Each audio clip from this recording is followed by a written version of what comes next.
Welcome to the Super Expander podcast. My name is Corrine Phelps, your host. I'm a business and growth coach, money mindset expert, and a multi-passionate entrepreneur. My journey has taken me all over, from working in finance to owning a boutique fitness studio. I found myself burnt out, miserable, and questioning everything. Saying things to myself like, there's got to be more to life than this. Refusing to settle for a mediocre existence, I went all in, learning how to harness untapped potential and rewire the subconscious mind to create an extraordinary life. The last 10 years have been a crash course in self-love, building a business, creating community, building wealth, and doing what it takes to just freaking go for it. My mission is to help you align to your purpose, rewire your subconscious to support your big dreams and vision, and create a life that you're absolutely obsessed with. So sit back, tune in, and prepare to expand. Today's podcast, we're about to dive in and talk about something that we all experience. I know each and every one of you can identify with this. So I've been just going through it for a couple days. So I've been needing to sit down to record this very podcast for you. And I'm a little bit behind on getting my content out so that it's edited and polished and ready to release to you. And I found myself sitting in a state of procrastination. Yeah, a total state of procrastination. And I thought, this is exactly what we should talk about. This is what I should talk about with you today, because it's a really, really important thing, because procrastination so oftentimes is viewed, or we view it, as being lazy. But procrastination is so much more than that. It really has nothing to do with being lazy at all. So at its core, procrastination really is just the action of delaying or postponing something. And I have to tell you, I work with highly driven and accomplished people, and major newsflash here, high achievers and high performers, they procrastinate too. And as a high performer, there's something that I know to be true. Your nervous system is wired for safety and protection and comfort first. But your soul is wired for growth and big things. And there's this polarizing dance that's going on inside where your future self sets goals or commits to tasks or some sort of big project, yet your present self is the one that has to take action to create this. And your future self and your current self are at odds. Procrastination is one of the biggest barriers to the elusive flow state of work. And the reason that is because it truly happens. It's something that is going on in identity level. And oftentimes it actually becomes a habit. Procrastination is a habit. And if you understand how it shows up for you and how it works, you can begin to replace it with a better one by flexing a new muscle. But it really begins at the identity level. Procrastination is rooted in the immediate desire for us to manage a negative mood or feeling. But it's really an indicator of deeper feelings that are related to the task and things that are really rooted in self-doubt, low self-esteem, anxiety, and insecurity. If left to continue, this is when it becomes a habit into a cycle, a looming task or project or an obligation, and we avoid it. Ruminating. I know, have you ever ruminated on something? So you have this task and you need to do it. The deadline is there, and yet we subject ourselves to a long period of time just thinking about doing the thing rather than getting ourselves into action. So somehow in our mind, we believe that doing the thing is going to cause us pain, and so we avoid it. And yet the avoidance of it causes us so much more pain. The thoughts we have about procrastination typically exacerbate our distress. Hello, stress, which really contributes to further procrastination, which becomes this vicious cycle. So the momentary relief that we actually feel when we procrastinate is actually what makes the cycle vicious. So in the intermediate, in the present, we put off the task and it provides this momentary relief. And then all of a sudden, our brain has now been rewarded for procrastination. So procrastination literally becomes this toxic habit, and it can literally destroy your life and your health. So long term, over time, chronic procrastination has not only like massive financial costs to productivity and like measurable destructive effects to our mental and physical health. Like think about it, stress, anxiety, depression, and then all of this actually turns inward into your body and can become dis-ease, causing things like heart problems, cardiovascular things like hypertension. So I'm going to play out a little bit of a scenario for you. So stay with me on this. You think about it, whether it's the raise that you never asked for, or the attractive person that you've been wanting to ask out on a date, or the avoidance of calling your mother. Somewhere inside of procrastination, we decide that these unpleasant feelings outweigh the pleasant ones in the short term. So we avoid the unpleasantness, and we're making our lives worse in the process. And then it isn't often like until like the 11th hour, like the night before, until somehow there's someone that's screaming at us, or there's this massive life-threatening or career-threatening thing that's looming over us that will really wreak havoc or create failure. And then there's a breakdown, right? And there's this final shift that causes this pressure to become more than we can possibly handle, and the associated positive feelings that we perceive positive feelings of not doing it. Now they begin to, the positives of actually following through start to outweigh, and it becomes more painful for us not to do the thing than it does to do the thing. And that's when we finally get it done. I know you've all been in this situation before, right? And then you finish the task and you feel this sense of accomplishment, and there's this sense of like, thank goodness.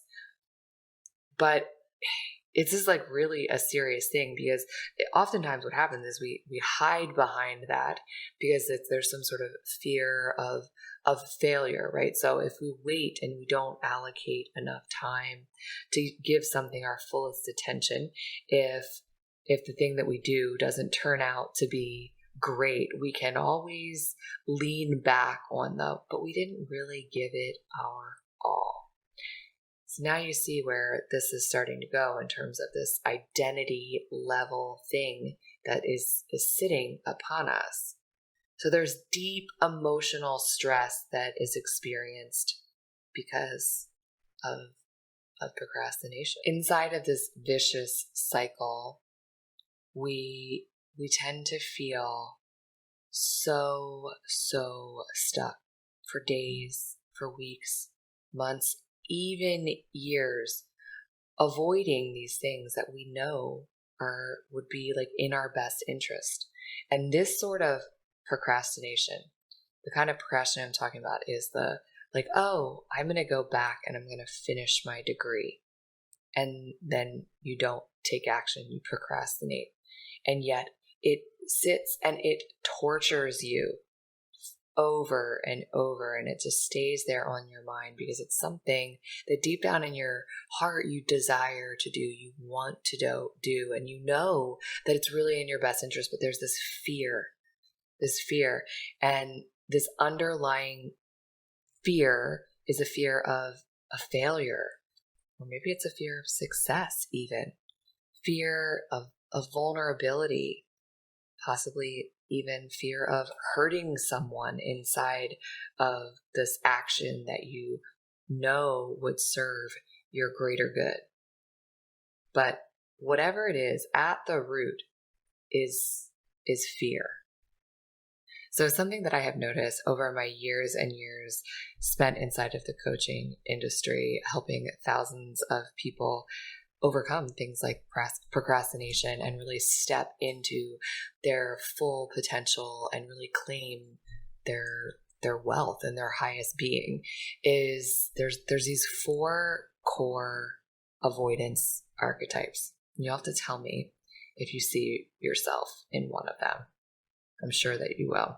So the first archetype that I see, and I feel like sometimes we dance between all of them, but I think one of them really stands out as the one that's like more us than any other archetype. The first is the under pressure performer. You know, the one that's like, I work so much better with tight deadlines, and the pressure of it all makes me really, really perform. And so these kind of procrastinators, they force themselves to focus by shrinking their time to tackle the task. And then the real reason behind this perfectionism, as we've spoken about, is it's fear. It's fear. And it's because with this impossible tight deadline, you could never possibly live up to the high standards that you have for yourself, the perfectionist inside of you. And if you don't leave yourself enough time to really meet those high standards, then whatever comes out will just have to be, right? So the biggest challenge for this archetype of procrastinator is the literally just getting started piece. So what really needs to happen is to set a target date way out in front of the deadline of whatever it happens to be, especially, if this is task related. For example, you need to write an article, and you set it the start date out and way ahead, and sit down and just commit to writing one sentence. Just one sentence. And oftentimes what happens here is if we just start with the very small piece, rather than having to think you have to write the entire thing, you'll write one sentence, and then another, and then another. And this is a simple solution for a avoidance of a task-related piece. And of course, I say simple, but not always easy. Okay, archetype number 2 is the I'm so lazy. Have you ever found yourself saying that? It's like you're avoiding doing something and you're so hard on yourself, and you tell yourself that it's because you're lazy. And really, you're the complete opposite of lazy. This procrastinator actually tends to be so self-deprecating, but they actually are so busy and don't allow themselves for enough rest. They, rather than admit that they're tired and that what they really, really need is rest and compassion so that they could show up and do the thing, they beat themselves up. And in this case, really, the best thing to do is to take a break, to recharge, walk away, give yourself some space to regroup and build your energy. I have a question for you. Have you joined the Super Expander free mentorship community? If not, what are you waiting for? Stop what you're doing right now and text the word mentor to 202-918-3235. Text the word mentor to 202-918-3235. I send out weekly tips and inspiration to help you grow your business, to step into your wealthiest, most highest self, to harness your full potential and live an exceptional and extraordinary life. And the best part is, it's really me sending those messages. So text me, say hello, and send me your questions. The third archetype is the overbooker, the one that actually crams their schedule intentionally in avoidance of the thing. So they can blame overwhelm and being too busy to actually take and tackle the task. And rather than facing the challenge head on and actively admitting maybe that they don't want to do it, it's easier to to focus the blame on their calendar. So the best thing for this, if you're finding yourself inside of this archetype, is to take a moment of introspection, step back, take a nice big full deep breath in, and ask yourself, what are you avoiding? What is it? What is at the root there? Are you out of alignment? Oftentimes, being out of alignment is a key cause of procrastination. Did you take on something that you truly don't want to do, or is really out of alignment with your core values? And the last archetype is the novelty seeker, the shiny object, new idea archetype. Literally, this procrastinator has basically a terminal case of shiny object syndrome. They are constantly having new ideas and starting new projects without finishing the last project. And this really is oftentimes, this person is like a visionary. Entrepreneurs a lot of time have this, and it causes burnout. It causes this person to inadvertently end up losing so much time because their energy is so disjointed. So big recommendation for this archetype is to have like a notebook or a Google Doc and document all of these amazing ideas, place them in a safe place, because so that you won't forget about them, but you must commit to finishing whatever you're working on before you can start something new. So these are really archetypes primarily as it pertains to task related type of things, but procrastination can bleed over into a lot of different bigger overarching places of our life. And the biggest piece is getting to the root cause, which I'll bring it back to that idea that I spoke about at the very beginning, which is being at a root of the identity. It's a threat to your actual identity. Something that you need to do or want to do is a threat to your identity. And when there's a threat to our identity, you will avoid doing it. So what I mean by that is that the more something threatens to change how you view yourself, how you believe yourself to be, the more you will procrastinate ever getting around to do it. And the crazy thing is this can really apply to both good and bad things. Like making $1 million could threaten your identity in just as much as losing your job. I mean, think about it. Becoming a famous supermodel would threaten your identity just as much as losing a job. Obviously, we perceive one to be more positive, but there would be a massive shift on an identity level. We as human beings are oftentimes just as afraid of success as we are of failure. And it's actually for the exact same reason. We avoid going after and taking the actions to create our dream life for the very same reasons that we avoid doing a negative type experience, right? Because it calls into question your identity. You avoid talking to your husband about really intimate things because it would challenge your identity. You avoid telling your friend something difficult because the conflict would threaten your identity of being this very nice, friendly, non-confrontational person, yet you harbor these feelings inside and don't take action on them. We avoid making big, huge, pressing decisions because it literally threatens how we feel about ourselves. And I know it sounds absolutely crazy, but it's so true. So I had this friend once who spoke about opening up an art gallery. She was so passionate about art, and she worked and she saved and she talked about it for years.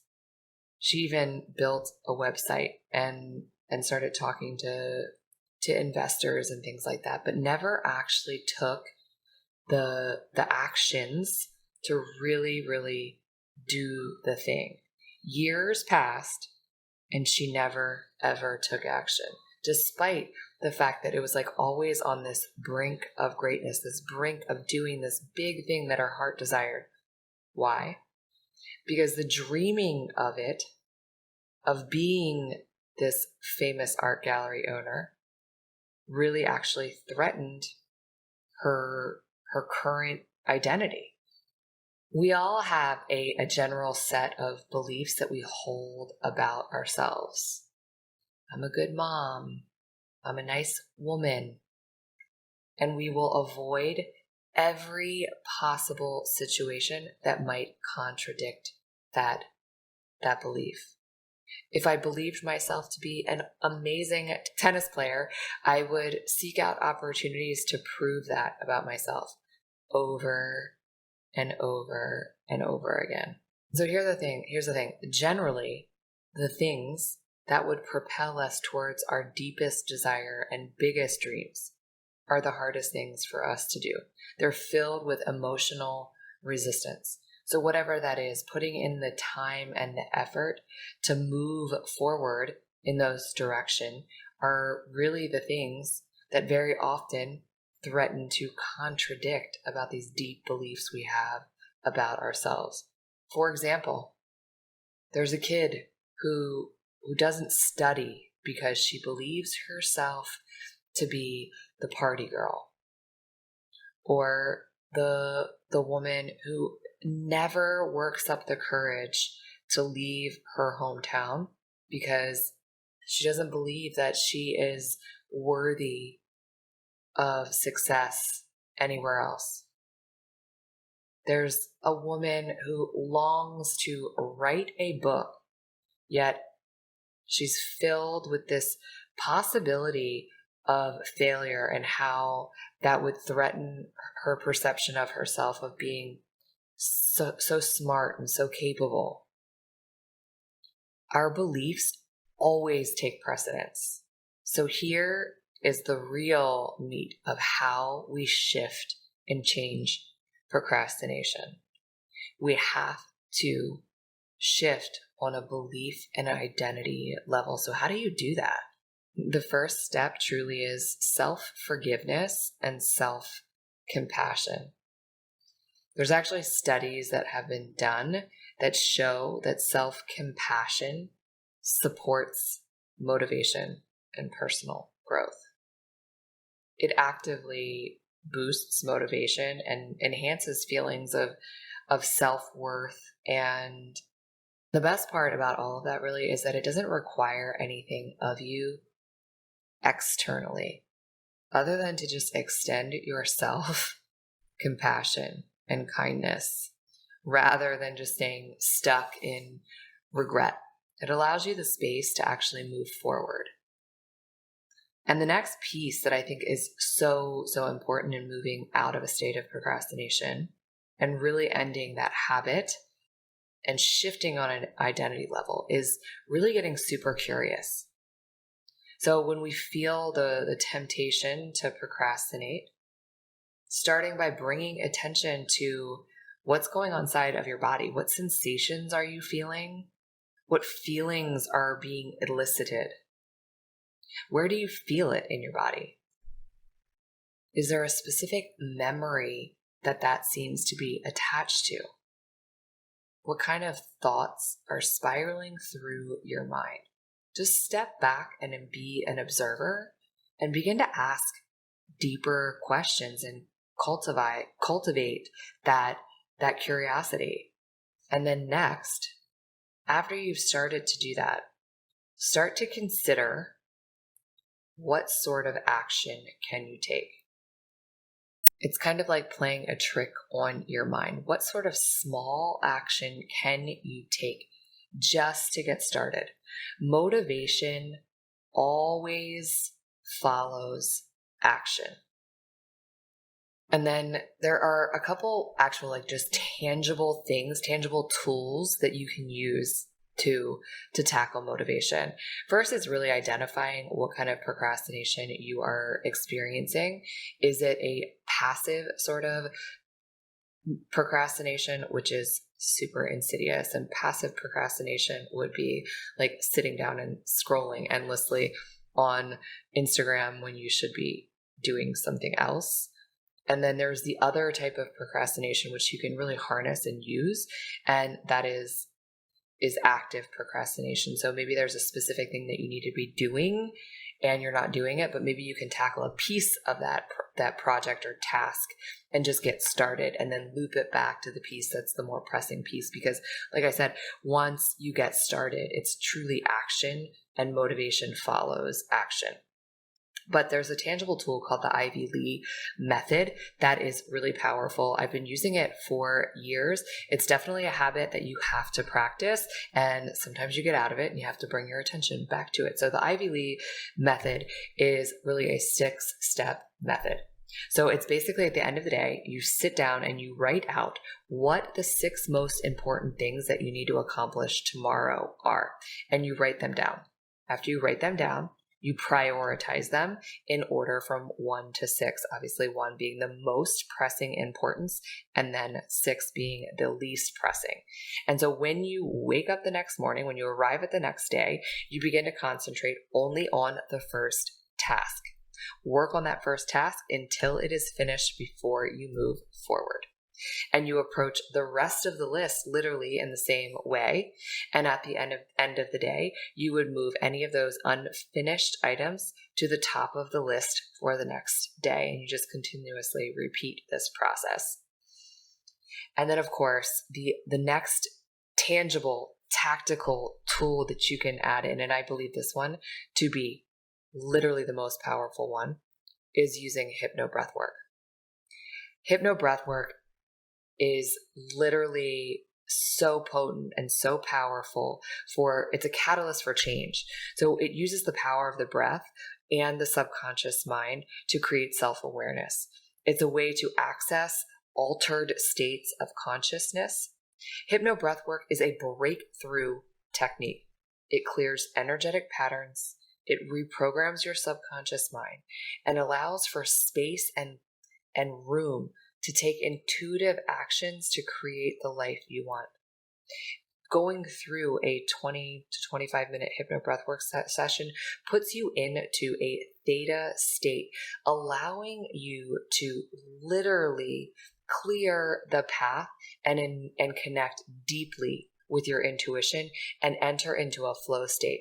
And massive productivity is always a result of flow state. So I hope you walk away today feeling a deeper understanding about procrastination, equipped and armed to extend yourself massive amounts of kindness and compassion and forgiveness. And you have some real tangible takeaway tools to shift and move away from procrastination so that you can start to create a quantum shift in your life. Because really the only difference between the people who are doing big things in short amounts of time is the fact that they consistently show up and take action and don't allow massive amounts of time to go by not taking action. I hope today that you walk away knowing that it is time to stop wasting your greatness. If you like what you heard, stop, drop, and leave a 5-star review and hit that subscribe button so you never miss an episode. And as always, sharing is caring, so snap a pic and share this episode with another super expander.